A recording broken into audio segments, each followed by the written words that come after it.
This video is going to show a quick overview of our earnings model for Facebook. We're going to review consensus estimates and where they stand relative to the guidance that management gave last quarter. And then we're going to go through the impact that volatility and interest rate changes have on Facebook's valuation, given the fact that we had a spike in volatility last week and that the market is concerned with potential rate hike coming from the Federal Reserve, probably this month.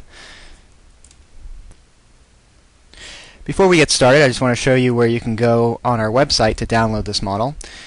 From the home page, if you click on Models in Focus, you can scroll down to Facebook, and then this page gives some additional details on the model itself and some key metrics.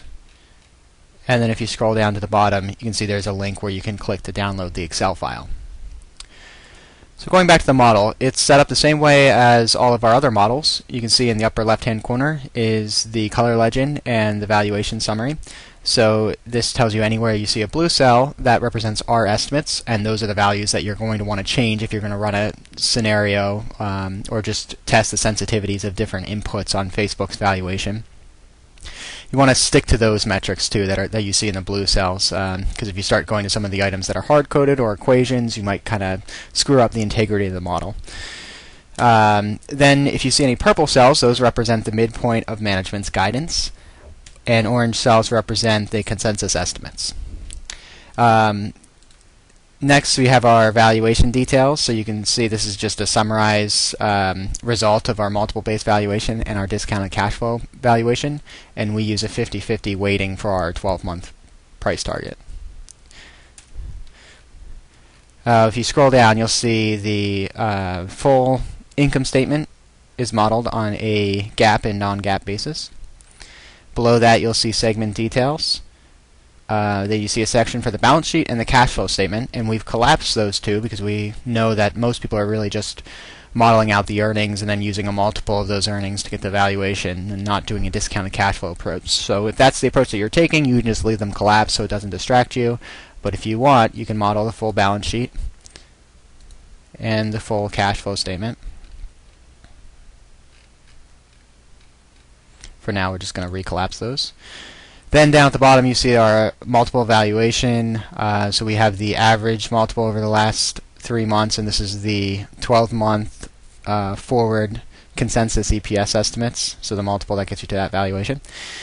And then if you expand the discounted cash flow approach, you'll see there are many different inputs to this valuation approach, and on our website we have some detailed videos which explain them. If you go back to the Models in Focus section, you can watch these two videos which go into further details of how those valuations work. So you'll see we have all the quarters that are shaded in dark gray. Those represent historic actual values from the quarterly reports.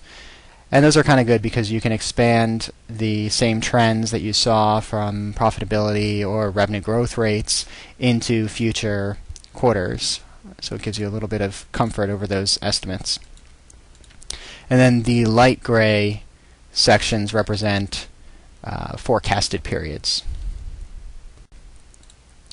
We build the income statement based on our estimates for the segment detail. So if you scroll down here and expand this segment section, you can see first we break it out by region, and then by monthly average users. So these are the user numbers in millions, and then we have the monthly active users, also in millions, by geography, and the average revenue per user.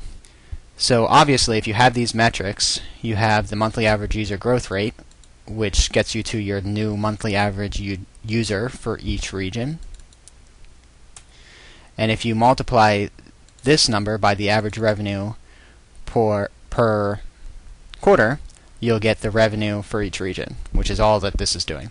So again, if you want to focus on these blue cells, you can change the average revenue per user, and you might want to look to what the historic results were. So you can see in the US and Canada, the average revenue per user has increased significantly over each quarter from under $6 per quarter in March of 2014 to over $8 per quarter in March of 2015, and so it's been continually increasing for the most part. And you can see the seasonality of earnings too, which you want to introduce in your model. We've already set it up that way, but we're limited because we're trying to get our final earnings numbers, revenue and EPS, in line with consensus estimates. So if you wanted to say, okay, maybe the consensus is a little low, you can change the quarterly growth rate. So maybe for US and Canada, you want to see what would happen to share valuation if you move this to 2%, and if you increase the average revenue per user to $9.50. So you can freeze the frames here. That way you see the valuation. And so maybe move this to 2% and move this to $9.50, and you can see what impact that had on the valuation.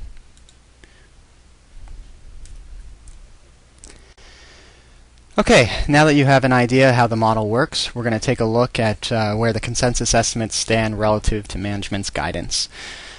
So management guides earnings for the full year, and you can see that we don't have any purple cells because we've calibrated this to the consensus estimates. But if you scroll over the metrics that have the little caret, you can see where management's guidance fell. So first, on the operating expenses, management guided OPEX and cost of goods sold to increase 55 to 60% year over year. So that was as of July 29th, which was the last quarterly earnings report. So that equates to $11.58 billion to $11.95 billion. So if you look at the total OPEX and cost of goods sold, the consensus estimates now have it at 11.828, which is within the top end of management's guidance. So that's in line. Next, if you scroll down, most of management's guidance is on non-GAAP metrics. So you can see here we have a section that just disaggregates those different adjustments.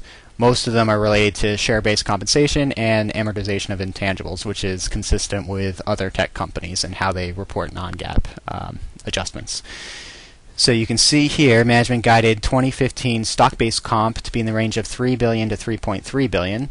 And we've got 3.166, so we are in the midpoint of that range. For amortization of intangibles, management guided to 700 to 800 million, and we're right at 750, so that's in line as well. Then here you can see the growth rate and expenses. So we've done these two categories specifically because that's how management gives guidance. They don't give guidance in total dollars of expenses, they give it on growth in expenses year over year. So there's the details, and you can see we're in line with that guidance as well. And the effective income tax rate, they guided non-GAAP tax rate to be consistent with the second quarter, which is what we've done there. So you can see that overall our consensus-based model is in line with the estimates for the full year as of last quarter's results. Next, we're going to take a look at what the impact on changes in volatility and interest rates would be on Facebook's valuation. To do that, we're going to scroll down to our discounted cash flow section, and you can see these two cells in blue. This are the market's implied volatility, which is represented by the VIX index, and the risk-free rate. So these represent 3-month averages. For volatility, we have 16.63%, and that's far lower than what we saw last week. On Friday, we saw the VIX over 28%. So what we want to do here is say if volatility remains maybe 100 basis points higher than what the current average is, what impact would that have on share valuation? So to do this, we're going to watch this discounted cash flow valuation as we change this. So I'm going to change this to 16.63 plus 1%. And you can see that shares drop down by about 650, and that's just about 6.5% decline in value.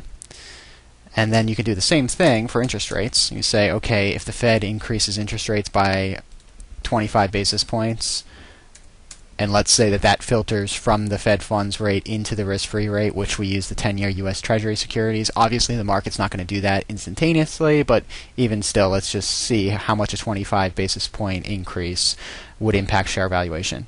So we're starting at $102 per share, and we change that and it drops down to 95. So that's a decrease of $7 per share, or about 6.8%. Okay, so that's the demonstration. Be sure to check back at the end of the quarter when we update our average interest rates and volatility measures. And thanks for watching.